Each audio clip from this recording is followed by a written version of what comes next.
26वीं तरमीम पे बहुत खुश होकर बोला था कि ब्रूट मेजॉरिटी से हमने पास करवाई है, धड़ल्ले से।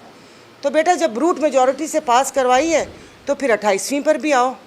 फिर क्यों जान निकल रही है ये कि भाई पैसा NFC में से कटेगा या बेनज़ीर इनकम सपोर्ट उसमें से कटेगा। इस माइक के अलावा भी आवाज़ आती, वो कहते हैं ना कि मालूम नहीं मेरे सयाद को कि घुटती है अगर सांस तो खुलती है ज़ुबान, और कि जितना हमारा गला दबाया जाएगा उतनी ही आवाज़ हमारी ज़्यादा गूंज से निकलेगी।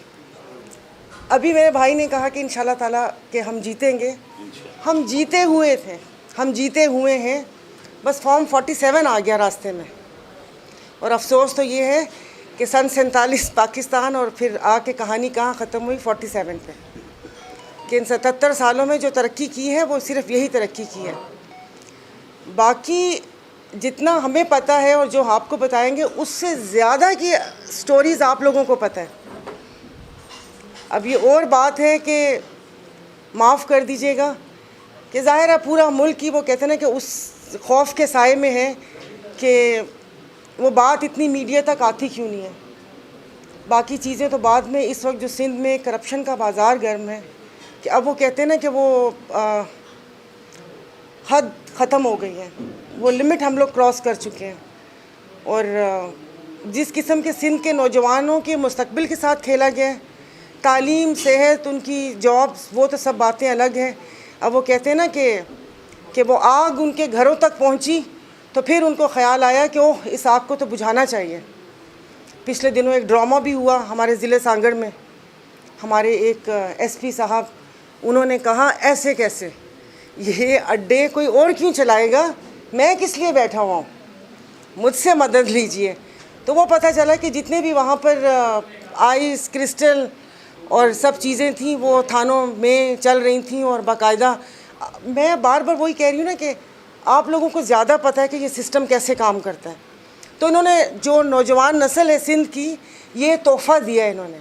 जो कहते हैं ना सिंध सरकार कि ये चौथा टेन्योर है और चीख चीख के बोलते हैं कि हमें आवाम ने वोट दिया है। तो वो अभी आपने सिंध पब्लिक सर्विस कमीशन में जिस तरीके से बंदर बांट हुई है, सोमरो, घोमरो, चन्ना, बाजारी, राहो पोटो, फुल पोटो, तो कितनी कास्ट, वो कहते हैं कि अब अंधों ने जो रेवड़ियाँ हैं वो अपने घर में बांटी हैं।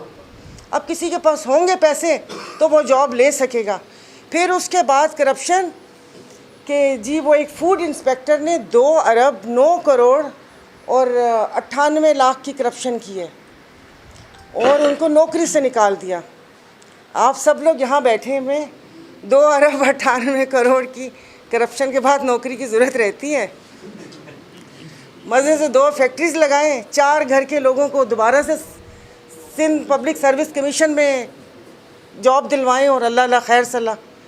मतलब ये जॉब से निकालने का, उससे पहले भी आपने देखा होगा ये जो मटियारी मोटरवे में सारा कुछ हुआ और उसके बाद निकाल देते हुए, तो वही है ना कि वो जेब कुतरे पहली दफ़ा पकड़ा गया तो उस्ताद भी वहीं कहीं खड़ा था और वो आया और चपत लगा के बोला कि दोबारा से ऐसे मत करना।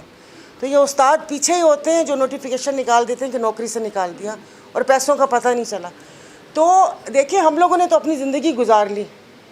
वो कहते हैं असर तो हो गई है, मगरिब और इशा में भी ज़्यादा टाइम नहीं है। तो हम अपने आने वाली नस्ल को क्या देकर जाएंगे और क्या देना चाह रहे हैं। ये जो हमारा प्लेटफॉर्म है, यही नहीं कि मैं इस पार्टी से ताल्लुक़ रखती हूँ या मतलब ये कि हम ज़ाहिर पीर साहब की क़यादत है या हम मुरीदैन हैं, लेकिन आप लोगों को पता होगा तारीख़ का कि सिंध धरती के असली सपूत तो सूर्या बादशाह, जो वो कहते हैं ना कि वो उस वक्त सारी चीज़ें और मरात और तमाम चीज़ें हो सकती थी, मगर वही कहते हैं कि उनका जज्बा, एज क्या थी और उसके बाद उन्होंने अपने लिए शहादत क्या चुनी। और बस ऐसे तो बात करूँगी तो बहुत ज़्यादा वो हो जाएगा। अभी यही बात है कि सिंध के वारिस कौन, सिंध धरती के वासी कौन, ये मुट्ठी भर 4 लोग कौन होते हैं फैसला करने वाले। एक तो दुनिया चल ही फाइल्स पे, ऑडियो और वीडियोस पे। यहाँ किसी के पास वीडियोस थी, पाकिस्तान में क्या हो गया, और तो और एप्स्टीन फाइल पे तो जंगें शुरू हो गई हैं कि उन पे तो ट्रंप भी मजबूर हो गया। तो अब ये नहीं हो सकता कि करप्शन की फ़ाइल्स इनकी हो, खाया इन्होंने हो और उसके बाद वो अपने कान कटवाने के बाद अपनी और हम सब की नाक भी कटवाने पर तुल जाएं कि ये जो देख रहे हैं, जो बहुत खुशी से बोला था, आप लोगों को पता होगा कि 26वीं तरमीम पे बहुत खुश होकर बोला था कि ब्रूट मेजॉरिटी से हमने पास करवाई है, धड़ल्ले से। तो बेटा जब ब्रूट मेजॉरिटी से पास करवाई है तो फिर 28वीं पर भी आओ। फिर क्यों जान निकल रही है ये कि भाई पैसा NFC में से कटेगा या बेनज़ीर इनकम सपोर्ट उसमें से कटेगा। बेसिकली ये प्रोजेक्ट 2 कमाऊ प्रोजेक्ट है ना, इन्हीं से तो सारा कुछ चलता है। नहीं बाकी और भी हैं, हमारे थाने हैं, बाकी सब पूरा सिस्टम है, फूड उसका और ये तमाम चीज़ें। कभी आप लोगों ने भी आवाज़ उठाई? सिंध के गंदम चूहे खा गए, सिंध की गंदम में मट्टी रेत वो करके वो सब गायब हो गए। कभी हमारी सहाफ़ी बरादरी ने भी आवाज़ उठाई? आप लोग ड्रोन से 4 चीज़ें दिखा के आवाम को खुश करते हैं कि ये काम हो रहा है। ये तो अब खुदा जाने किसने मुहिम चलाई और हमें कराची के बारे में पता चला, लोगों को, दुनिया को। हमें तो पता था कि कराची में चल क्या रहा है और इनका अरबों खरबों का बजट जा कहाँ रहा है।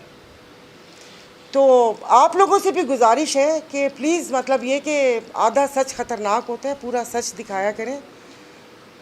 और अब आज देखिएगा हमारी प्रेस कॉन्फ्रेंस है, फिर किसी वज़ीर को कोहनी मार के उठाया जाएगा कि उठ तू भी प्रेस कॉन्फ्रेंस कर। फिर उसके बाद सिंधी में कहना उन्हें जो बूथ सामने हूंदो और हम इधर डब्बी में चल रहे होंगे, पता ही नहीं चल रहा होगा कि हम लोग क्या कह रहे हैं। तो थोड़ा वो कहते हैं ना कि इस कार्य खैर में, इस जहाद में आप लोग भी हिस्सा लें और जो हमारे कायदीन की जो बातें हैं और जो बिल्कुल सिंध के हक़ में बातें हैं, सिंध की आवाम के हक़ में बातें, एटलीस्ट उसको आवाम के कानों तक पहुँचाएँ।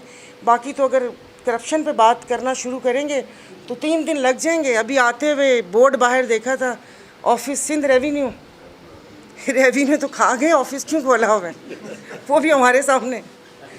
तो बस अल्लाह पाक हम सबका हामी और नासिर हो। अब देखिए आने वाले दिनों में क्या होता है, क्या पिटारी में से निकलता है, और फिर देखें कि वाकई सिंध कार्ड कौन सा निकलता। अभी तो मैंने ये देखना है कि आया फिर मतलब वापस से वो मातम करेंगे कि हम सिंध के सपूत हैं।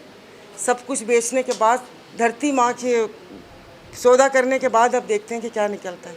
बाकी बस जो हुए हैं, बस फॉर्म 47 आ गया रास्ते में। और अफसोस तो ये है कि सन 47 पाकिस्तान और फिर आके कहानी कहाँ ख़त्म हुई 47 पे, कि इन 77 सालों में जो तरक्की की है वो सिर्फ यही तरक्की की है। बाकी जितना हमें पता है और जो आपको बताएंगे उससे ज़्यादा की स्टोरीज़ आप लोगों को पता है।